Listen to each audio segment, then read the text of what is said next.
Fala pessoal, boa tarde a todos, todos bem? Queridos, é com muita alegria que iniciamos mais uma aula aqui na nossa plataforma online, aula que acontece simultaneamente também na minha plataforma lá do YouTube, né? Lá no meu canal no YouTube, e hoje nós vamos corrigir aqui a prova de física que acabou de acontecer agora pela manhã aí, da galera que fez o vestibular da UERJ. A prova de hoje que nós vamos corrigir é o primeiro EQ, né? O primeiro exame de qualificação, a primeira etapa do ano aqui para a galera do Rio de Janeiro, ok? Rapaziada, antes da gente iniciar aqui a nossa discussão, eu queria falar um pouquinho sobre a prova, né? Eu acabei de corrigir aqui a prova antes de entrar aqui ao vivo, então fiz aqui uns rascunhos, né, para poder estar passando para você o meu parecer, ok? E assim, galera, primeiro eu fiquei surpreso, tá? Pelo nível da prova de física. Eu acho que a prova ela veio muito tranquila, não foi nenhum bicho de sete cabeças, tá ok? Mas assim, alguns assuntos que eu apostava que poderia aparecer, não apareceram, tá? Mas, por um lado, até bom, né? Porque, por exemplo, se a gente parar para pensar, nós tivemos aí questão de velocidade, que eu já tinha falado que iria cair, que é um assunto recorrente, principalmente com unidades medidas, né? Então, tinha uma questão de velocidade. Tinha uma questão de energia elétrica, né? Que a gente tinha que ir lá fazer lá uma conversãozinha, né? Depois trabalhar com a questão de dias, com a questão de meses. Então, tinha essa questão do consumo. Tinha uma questão conceitual que eu acho que muita gente vai acabar errando, talvez pelo nervosismo ali na hora da prova, pela ansiedade na hora da prova, que é a questão do lançamento oblíquo, né? Tinha uma questão clássica de quantidade de movimento. Falamos sobre isso na nossa revisão ao vivo, ok? E ali você tinha a parte de ordem de grandeza, que também é um assunto que a UERJ sempre traz, tá? E uma questão de gases, né? Uma questão de PVNRT, que ali você pode estar na química, você pode estar na física, né? Você está naquela divisa ali. Então, é uma questão, né, interessante também. E, claro, uma questão aí que no começo já assusta muita gente, porque a UERJ coloca ali a fórmula, né, e aquela fórmula já assusta, né, fala um pouco sobre a teoria da relatividade, mas, na verdade, era simplesmente substituir os dados que a questão estava dando nessa fórmula que a questão deu. E aí, encontrar ali um certo intervalo de tempo, ok? Então, assim, galera, no que eu percebi, a prova ela foi muito tranquila, tá? Graças a Deus, ela foi uma prova muito tranquila, mas senti falta, por exemplo, né, de uma questão sobre leis de Newton, que é um assunto que a UERJ gosta bastante e não veio. Senti falta, por exemplo, ali de uma questão de energia mecânica, talvez de uma energia potencial, talvez de uma energia cinética, né? Mas também não apareceu isso aí, tá? Galera, no mais, achei uma prova bem de boa aí. Então, nós vamos corrigi-la aqui, discutir um pouquinho sobre a solução dessas questões, né? Ok? Fala, Carol, tudo bem? Fala, João, tudo bem? Como é que vocês estão? Como é que vocês foram? Carol já colocou aí, eu errei uma. Errou só uma? Foi só uma que você errou, Carol? Pô, tirou onda então, se foi isso, hein? Ao todo, nós tivemos 6 questões de física. 6, né? 2 do texto base e 4 questões dentro da prova de ciência da natureza.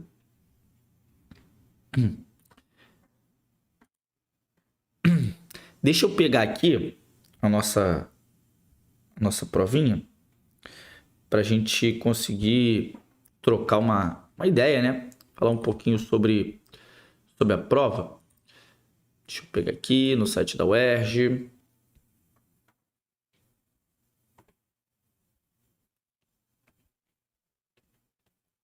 Tá aqui no site para a gente...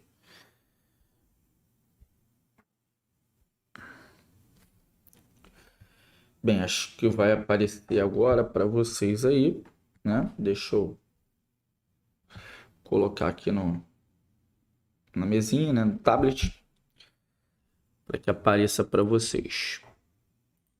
Maravilha, acho que tá aparecendo aí. Sim, de física. Pô, mas você mandou bem então, Carol, mandou bem. Mandou bem, pô. De 6 você acertou 5, pô, tirou onda demais, cara. Tirou muita onda, cara. Parabéns, Carol. Pô, fiquei muito feliz mesmo. Caraca, tirou muita onda. Muita onda mesmo. E foi aquela do coqueiro? Foi a do coqueiro que você acabou errando? Eu tenho certeza que essa muita gente vai errar. Depois me diz aí se foi a do coqueiro, se não foi. Eu já vou colocar aqui na primeira questão, que é a questão número 2, né? Aquela questãozinha de fazer esses procedimentos aí, mudar ali, né, algumas coisas. A da energia, cara, porra, que... Mas foi aquele final, né? Foi aquele final de você fazer ali a conversão, né? Passar de hora para dias, depois para meses, porque ele queria saber a quantidade de meses. Talvez tenha sido esse finalzinho aí. Mas vamos lá, vamos trocar uma ideia aqui. Presta atenção. Em um experimento, 2 relógios idênticos e sincronizados apresentam uma diferença perceptível na medida do tempo. Um dos relógios se encontra em repouso, enquanto que o outro está em movimento a uma velocidade escalar v constante, próxima à velocidade escalar c da luz. Segundo a teoria da relatividade de Albert Einstein, entre o intervalo de tempo t1, medido pelo relógio em repouso, e o intervalo de tempo t2, medido pelo relógio em movimento, observa-se a seguinte relação. Aí ele colocou, né, exatamente a relação aqui, tá? Então ele coloca a nossa relação, deixa eu só circular ela aqui, então ele me deu a relação. Ok, maravilha, então ele me deu essa relação. Considere que o deslocamento do relógio ocorre a uma velocidade, então ele fala para você, ó, a velocidade ali, ok? Durante um intervalo de tempo 2 de 10 segundos. Logo, esse delta T1 em segundos decorrido no relógio em repouso é igual ao K. Vamos lá, preste atenção. Se liga só. Então, nós vamos resolver essa fórmula que ele me deu, né? Então, vamos colocar aqui baseado nos dados que ele está fornecendo. Então, ó, delta T1, que é o que ele está querendo encontrar, é igual. Então, aqui, ó, barra da divisão. Aí ele fala lá, 10 segundos.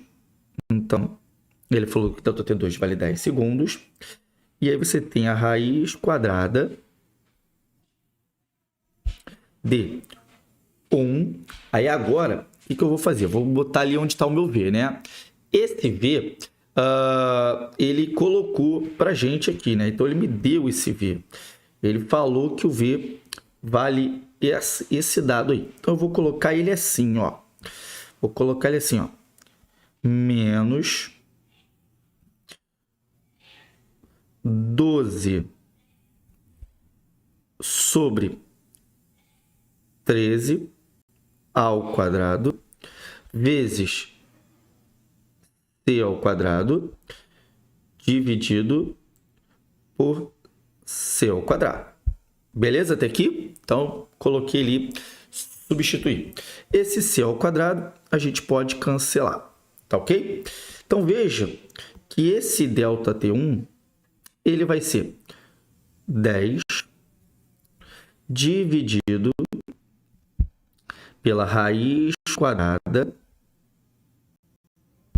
Aí você vai ter o seguinte, 12 ao quadrado, 144, 13 ao quadrado, 169. Então, você vai ficar com 169 menos 144 dividido por 169. Pô, maravilha. Porque 169 menos 144 dá 25. E aí vai dar para tirar a raiz desse negócio, né? Porque aí você vai ter, ó, o 10, que já estava desde o começo, dividido por raiz de 25, 5, dividido raiz de 169, 13. Pô, legal, legal. Deixa eu só diminuir essa barrinha aqui, ó. Legal. Porque aí, quando a gente simplificar aqui, ó, eu vou simplificar o 10 e o 5. aqui vai dar 1, 2. Então, 13 vai para cima. Quando o 13 for para cima, vai ficar 2 multiplicado por 13. Isso vai dar 26 segundos aqui. Então, gabarito aí da nossa primeira questãozinha, letrinha B aí, de Vasco. Ok?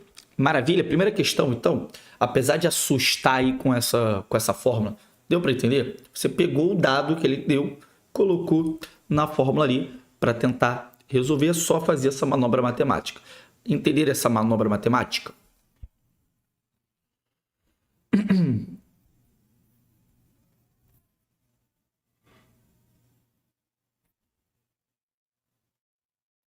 Fala, Miranda, tudo bem? Como é que você tá, cara? Tudo bem?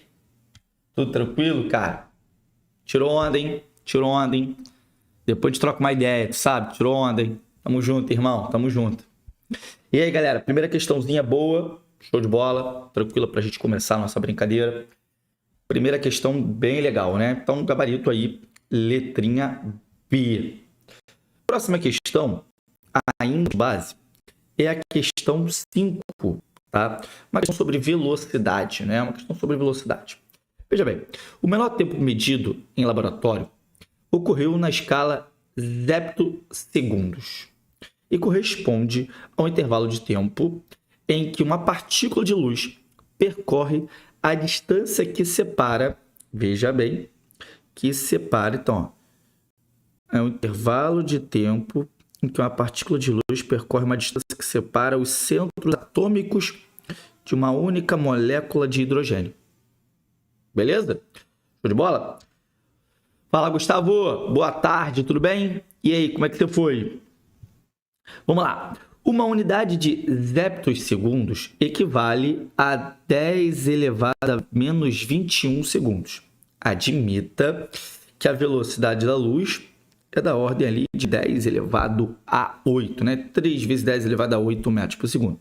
E que a distância entre os centros atômicos de uma molécula de hidrogênio seja de 7,2 vezes 10 elevado a menos 11 metros. Nessas condições, no referencial da partícula, o valor de ΔT em zeptosegundos é igual a quanto? Bem, galerinha, o que a gente precisa lembrar? A gente precisa lembrar nessa parte aqui como se calcula a velocidade, porque ele está falando de uma velocidade. E outra, essa velocidade ela é constante, porque é a velocidade da luz, ok? E aí, como não muda de meio, como essa luz não vai mudar de meio, não vai sofrer ali, por exemplo, uma mudança no seu valor. Então, a velocidade é sempre 3 vezes 10 oitavos. Então, você deve lembrar que velocidade é a distância percorrida sobre aquele intervalo de tempo que você vai demorar para percorrer aquela distância. É esse tempo que ele está querendo. Ora, então se é esse tempo que ele está querendo, eu vou dar uma melhorada nessa expressão. Eu vou falar então que esse tempo que ele está querendo vai ser a tal distância que ele me deu sobre a velocidade. Essa distância, ele falou que é 7... Ele falou aqui, ó, que é 7,2 vezes 10 elevado a menos 11. Tudo isso dividido por 3 vezes 10 elevado a 8. Repara que a distância está em metro e a velocidade está em metro por segundo. Então, a gente não precisa se preocupar aqui em fazer nenhuma mudança de unidade, ok? A resposta que eu vou obter o tempo em segundo. Vamos lá, vamos fazer essa continha aqui, ó. Já dá para simplificar o 3 e o 7,2. E na hora que a gente simplificar, nós vamos encontrar que isso aqui, ó, galera, é a mesma coisa que 2,4. Maravilha? E aí, vamos resolver essa potência. Então, vai ficar 10. Então, vai ficar 10 a menos 11 dividido por 10 a 8. Repetir a base e vou subtrair os expoentes. Subtraindo, vai dar menos 19. Ok? Ora, isso aqui está em segundo. Mas ele falou lá no começo da questão que os heptosegundos equivale a 10 elevado a menos 21. Então, vou ter que dar uma ajeitada nisso. Você concorda comigo que esse tempo, então, que ele está querendo encontrar, pode ser escrito aqui como 240. Então, mandei, ó, 2 casinhas para a direita. 240 vezes 10 elevado a menos 21 segundos. Opa, repara que isso que nós temos aqui, ó, vou chamar de ZS, segundos. Beleza? Então, você tem ali o 10 elevado a menos 21. Pô, então, o meu tempo é 240. Logo, gabarito aí da nossa questão número 2 da prova, letrinha C aí, 240 zeptos segundos. Show? Legal? Tranquilo aí? Essa de boa, né? A primeira também era, mas aí você tinha que fazer uma mudança ali e tal. Matemática talvez era um pouquinho mais chata. Mas essa aqui não, essa aqui a gente só substituiu. Questão de velocidade clássica da UERJ aí, bem recorrente. Fala, Miranda! Jamais. Se você quiser me encontrar, você já sabe que é Pilastra 48, setor norte, tá? Você já sabe aí, tá? E não foge não, hein? Foge não, hein? Quero ver amanhã, hein? Como é que vai acontecer, hein? E aí, queridos, o que vocês estão achando? Fala comigo, quero saber de vocês. Participa aí. Curtiram as 2 primeiras? Galera que tá presente aí na aula. Ó, viu? Tá com medo, né, Miranda? As 2 primeiras questões, boas, tranquilas, mais ou menos. O que vocês acharam? Acertaram? Erraram? Comenta aí. Não faz ideia, não lembro o que você marcou. Com vozes da minha cabeça. Então é isso, Carol. Carol, tirou onda demais, de verdade, cara. Porra, parabéns mesmo, tirou muita onda aí com o seu resultado em física. Espero que realmente esse resultado, Carol, te ajude, tá? Te ajude aí na sua colocação aí do primeiro aqui, na sua pontuação, tá? Mas não tinha como não acontecer esse resultado, né, Carol? Não tinha como acontecer esse resultado, porque você era uma menina que estava se dedicando, estudando, correndo atrás. Então não tinha como acontecer isso aí. Por pouco, como você me falou, por pouco não foi gabarito em física, né? Resultado excelente mesmo, ok? E aí, já que você, né, falou aí que você acabou errando essa questão da energia, vamos resolvê-la aqui, tá? Já estou projetando aqui para vocês. Olha só. Raios nas tempestades de verão. Da energia liberada por um raio, só uma pequena fração é convertida em energia elétrica. A maior parte se transforma em calor, luz, som e ondas de rádio.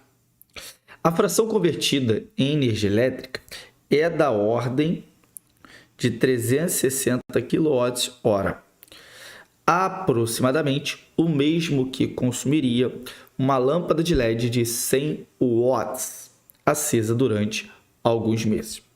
Considere que um mês dura 30 dias e que uma lâmpada de LED tem uma potência de 25 watts. Então, agora ele já me deu a potência dessa lâmpada. Essa lâmpada consumirá a fração convertida da energia elétrica mencionada no texto em X meses quanto? Bem, galera, você deve lembrar aí que o consumo de energia ele é calculado como sendo a potência vezes o tempo ali, certinho? Ok? O que nós vamos fazer? Vamos extrair do texto a informação da energia, que é 360, repara só, quilowatt-hora. A minha potência é de 25 watts. Vezes, então, o meu tempo. Então, eu posso afirmar que o tempo ali vai ser 360.000, porque eu tenho quilowatt-hora, sobre o 25.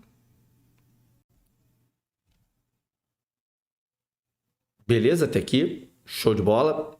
Legal. Aí, pessoal, o que a gente precisa fazer? Inverteu a equação. Acontece. Galera, esse resultado aqui está me dando em hora. Eu preciso agora fazer com que esse tempo, tá, seja convertido aqui, por exemplo, em dias e depois em meses. Então, eu vou ter que pegar isso, dividir por 24 e depois dividir por 30 dias, porque aí eu passo, né, para meses. Então, nós vamos converter fazendo o seguinte. Eu vou multiplicar isso daqui por 1 sobre 24. É a mesma coisa que eu pegasse aquilo ali, tudo, e dividisse por 24. Ok? Botou potência sobre tempo. Lembra da musiquinha, Carol? A potência é energia sobre o tempo. Entendeu? Cuidado. Porque esse assunto, por exemplo, Carol, como ele é muito importante, não só para o UERJ, para outros concursos, você vai fazer lá o Enem, então vai cair, por exemplo, esse conceito de potência. Então, cuidado, tá? Cuidado. Então, esse 1 sobre 24 é a mesma coisa que eu pegasse tudo isso e dividisse isso aí por 24, ok? E depois, claro, depois que eu dividisse por 24, eu teria que dividir por 30 dias para encontrar a quantidade de meses. Então, eu já coloquei tudo de uma vez. Por quê? Porque aí eu vou fazer algumas simplificações para tentar otimizar aqui a minha conta, já que eu estou na prova e eu não tenho calculadora, certo? Então, primeiro eu cortei esse zero com o zero daqui, ok? O 24 eu vou dividir por 6, então vai dar 4. Aquele 36 mil que sobrou, eu dividi por 6, então vai dar 6 mil. O 3 que sobrou, dividi por 3. 6 mil que sobrou, dividi por 3, então deu 2 mil. E aí, 25 vezes 4 vai dar 100. Então, cortei aqui o 100, ó, com 2 zerinhos de cima. Opa, sobra, portanto, ali 20 meses. E aí, o gabarito aí da nossa questãozinha 37. Letrinha D. Show de bola? Vocês entenderam esse 1 sobre 24 aqui, esse 1 sobre 30? Galera, deixa eu só te explicar aqui mais perto. O que eu fiz? Você tem aquele resultado, né? Eu tô me imaginando na hora da prova, então não tem calculadora. Então eu peguei aquele resultado e falei, cara, não vou dividir isso. Por quê? Porque aquele resultado vai me dar em hora e eu tenho que passar aquela quantidade de horas para dia, né, no caso, e depois passar para meses. Então, como é que eu faço isso? Eu sei que um dia tem 24 horas. Então, aquela quantidade toda de horas eu teria que dividir por 24. Aí eu vou encontrar a quantidade de dias. Depois, eu vou ter que dividir por 30 dias. Porque ele falou que um mês tem 30 dias. Então, como é que a gente faz isso? Divide por 24 e depois que dividir por 24, divide por 30. Que aí é a mesma coisa que multiplicar por 1 sobre 24 e depois multiplicar por 1 sobre 30, tá? Porque lembra que a divisão de fração é repete a primeira, multiplica pelo inverso da segunda. Então, quando você faz desse jeito, você encontra uma maneira mais tranquila de você fazer ali um pouco da simplificação. Pode ser que você, na hora da prova, quando você fez essa questão, você falou assim, pô, Catador, eu cheguei nisso aí, mas aí eu fiz no braço mesmo. Fiz no braço mesmo e vambora. Não tem problema. Você fez no braço, né, encontrou o resultado. O importante aí é encontrar o gabarito mesmo, tá? Eu sempre vou tentar dar uma otimizada aqui para poder fazer um tempo mais acessível, eu não me enrolar na matemática, ok? Então, segue aí a solução que eu encontrei aí para essa questão. Próxima questãozinha que está na tela é a questão 39, ok? Questão teórica. Como eu falei agora há pouco, eu acho que muita gente vai acabar errando essa questão, tá? Porque é bem intuitivo o erro aqui. É bem intuitivo. Mas vamos lá. Lembra que é uma questão de lançamento oblíquo. Então, vai fazer o lançamento oblíquo aqui, ok? Ele até fala, né, que tem uma parábolazinha lá. É o seguinte, Durante uma ventania, uma árvore sofreu certa inclinação e depois retornou à posição inicial. Então a árvore está aqui, ela faz isso aqui, ó. Daqui a pouco ela... Certo? No site, Pedrão, no site da UERJ, né? Inclusive esse PDF aqui que eu estou apresentando é a própria prova, ok? Lá no site da UERJ você tem isso aí, ok? Então aqui está o coqueiro, né? E aí ele faz isso, ó, e aí vai lançar, beleza? Nesse processo, um de seus frutos foi projetado e submetido à ação exclusiva da gravidade, descrevendo um arco de parábola. Observe no esquema da trajetória do fruto as setas 1, 2, 3 e 4, que representam possíveis vetores de velocidade resultante na altura máxima. Isso aqui é o que você precisa. Ok? Ele quer saber na altura máxima. Então, lembra que quando você tem lançamento oblíquo, você tem dois movimentos acontecendo simultaneamente, porém independente. Você tem um movimento de lançamento para cima, certo? E um movimento horizontal ali, ok? O movimento horizontal é um movimento uniforme, onde não tem aceleração, certo? E o movimento para cima é um movimento de lançamento vertical que vai ter uma aceleração. Veja que na subida vai perdendo velocidade até chegar na altura máxima e depois volta. Só que como é um lançamento oblíquo, isso acontece fazendo com que a velocidade ela tenha uma diagonalzinha na hora do lançamento. E aí, por isso, você precisa decompor essa velocidade. Lembra disso? Você precisa decompor isso em V0x e V0y. E aí, repara só, na altura máxima tem que ter uma velocidade. E essa velocidade, ela tem que ser na horizontal. Por quê? Porque quando você atinge a altura máxima, em um lançamento vertical, a velocidade é zero. Então, pensando em uma componente da velocidade vertical, lá em cima na altura máxima é zero. Mas como ela continua, né, fazendo a parábola ali, ó, completando a parábola, na horizontal vai existir ainda essa velocidade. Porque como eu falei agora há pouco, a velocidade na horizontal ela é constante, é movimento uniforme. Então a velocidade que nós vamos ter, ela está presente aqui, ó, na 2. Na altura máxima, essa velocidade ela vai ser horizontal.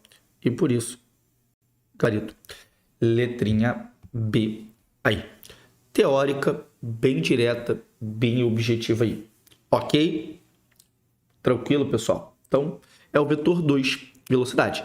Veja que teve um aluno que me mandou isso agora há pouco no Instagram, a gente estava trocando uma ideia sobre isso, e ele falou assim, pô, Cataro, caiu uma... Perdão. Ele falou assim, caiu uma questão sobre lançamento, então na altura máxima ele falava sobre a força resultante. E eu não tinha visto, eu não tinha visualizado a questão, né? Ele só falou. Eu falei, bem, sobre força resultante, então é peso para baixo. Ok? Então, cara, não é o A4, porque ele fala da velocidade. Se fosse a pergunta sobre a aceleração ou sobre força, seria A4, que é para baixo. Porque o peso vai atuar o tempo inteiro para baixo e a aceleração o tempo inteiro para baixo. Tá? Vamos lá. Próxima questão é a questão 41, que é sobre quantidade de movimento, tá? E nessa questão, ele além disso fala sobre a ordem de grandeza, tá? Veja o seguinte, em determinadas condições, nanopartículas podem ser impulsionadas como um foguete pela simples interação com o meio. Admita que em um dado instante, uma dessas partículas com massa de 9 vezes 10 elevado a menos 26 kg adquire uma velocidade de 2 vezes 10 elevado a 2 metros por segundo. O que é muito bom, tá, galera? Porque ele já me deu aqui essas duas informações no sistema internacional. Então, aqui eu não vou precisar me preocupar com as unidades medidas. Mas ele quer saber a ordem de grandeza da quantidade de movimento. Então, você deve lembrar que quantidade de movimento vai ser o produto da massa com a velocidade. Ok? E aí, portanto, eu vou pegar a massa que falou que é 9 vezes 10 a menos 26. Vou multiplicar pela velocidade. 2 vezes 10 elevado a 2. Ok até aqui.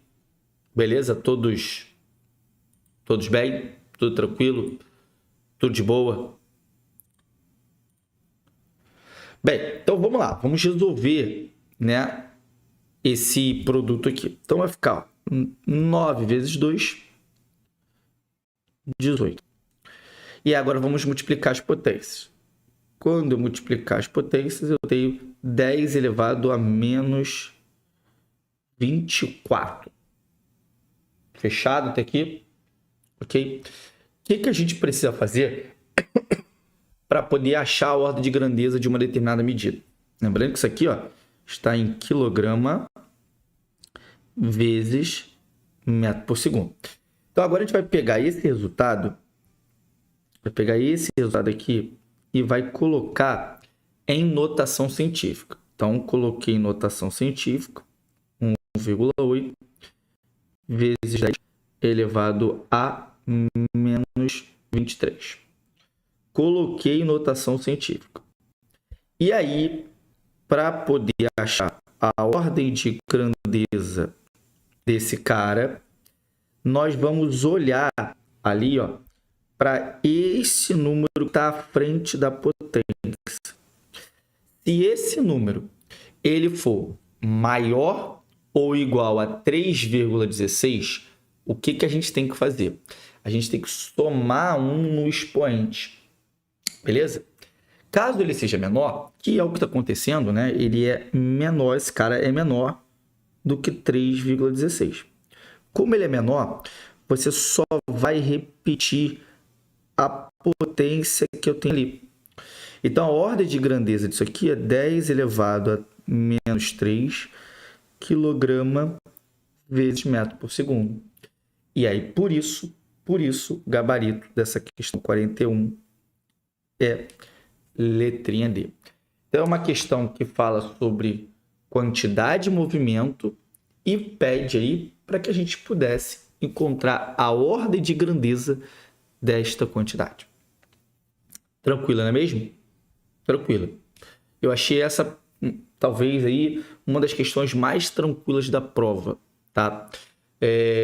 Tinha a questão da velocidade, mas essa também ele estava no mesmo nível que a questão da velocidade. Ok? Show de bola, senhores? Tranquilo? Vamos lá. Questão 43. Para aumentar a eficiência energética de uma caldeira industrial, pesquisadores realizaram um teste que verificou a expansão volumétrica de uma amostra de gás ideal em função da temperatura. Observe os resultados do gráfico. Admita que o processo de expansão volumétrica ocorre a pressão constante de 8 atm. Então, ele está falando a pressão aqui. E que a constante universal dos gases é 0,08 atm vezes litro por mol Kelvin. Ao atingir a temperatura máxima, o número de mols da amostra do gás corresponderá. Então, ele quer que a gente analise esse ponto aqui, ó. Por quê? Porque é aqui que você tem a temperatura máxima, né? Aqui, ó, seria, quer dizer, né, no caso, a temperatura máxima aí. Então, vamos lá. Como ele quer que a gente analise um estado, no caso, eu vou fazer PV é igual a N, R, T. Então, vamos lá. Pressão, 8. Volume na temperatura máxima, 1.500. Número de mols, quero encontrar. Constante, 0,08. Temperatura, 600. Vamos começar a simplificar aqui. Cortei os zeros. Beleza? O 8 e o 0,08, eu tenho que esse cara aqui vale 1 e esse cara aqui vale 100 vezes a de lá. Então ficou assim, ó. Fiquei com o meu N como sendo 1.500 dividido por 6. Dá para você simplificar também, ó, por 2. Melhor, por 3. Se for por 3, vai dar 2. E aqui vai dar 500. 500 dividido por 2, eu tenho 250 mols. Portanto, gabarito dessa questãozinha de PV igual a NRT, de gases, letrinha D também. E aí, senhores, o que vocês acharam da prova como um todo? Tá? Eu, como eu falei no começo da nossa aula de hoje, que foi uma prova bem tranquila, uma prova legal de fazer, tá? Foi uma prova, claro, como eu falei, senti falta de alguns assuntos, não vou mentir, senti falta de alguns assuntos, mas pensando na cabeça de vocês, pensando no estudante, eu achei uma prova muito boa para poder o aluno conseguir colocar o que ele aprendeu ali e, claro, conseguir atingir o seu objetivo. Maneiro? Rapaziada, espero que vocês tenham gostado, tá? Da minha resolução aqui, tá bom? Peço desculpas novamente pelo que aconteceu, né, por ter 2 links no caso da nossa correção. Como eu falei, teve um pico de energia aqui no estúdio e aí, por isso a gente perdeu ali a live, né? Acaba que o YouTube ele salva isso, mas ele cortou no meio da explicação. A gente teve que reiniciar o sistema, abrir uma nova sala para poder fazer as últimas 2 questões da nossa prova, ok? Para a galera da plataforma, fiquem tranquilos, como eu mencionei agora há pouco, a produção ela vai ajeitar esse vídeo para chegar para você um vídeo muito melhor, né? Fazer a junção, tudo bonitinho, tudo bacana, para que você possa ter um vídeo completo, sem interrupção, ok? Galera, fique com Deus, muito obrigado pela presença de todos e até uma próxima. Tchau, tchau.